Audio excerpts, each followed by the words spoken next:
สัมภาษณ์คุณฟูจิหน่อยค่ะคุณฟูจิจะไปไหนคะคุณฟูจิจะไปโอ๊ยทำไมคุณฟูจิจะง่วงนอนแล้วเหรอคะฮะคุณฟูจิง่วงนอนแล้วเหรอคะทำไมง่วงนอนแล้วคุณแม่พูดด้วยง่วงนอนเลยเหรอคะ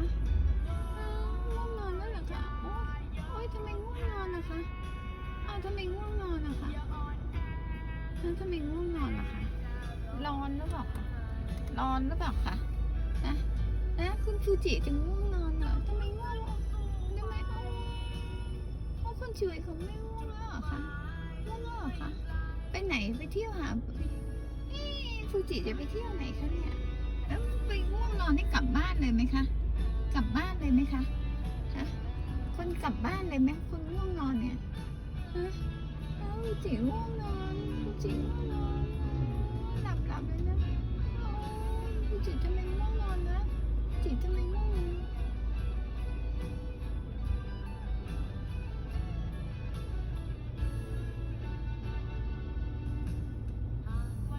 ฟูจิทำไมง่วงนอนคะ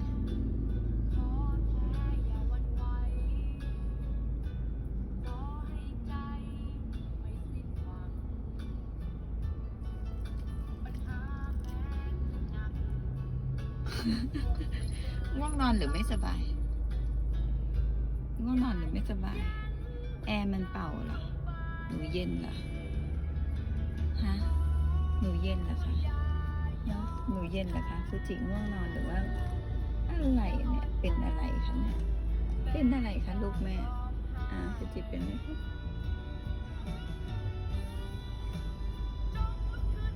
หมาเป็นหมาง่วงเหรอคะมันเป็นหมาง่วง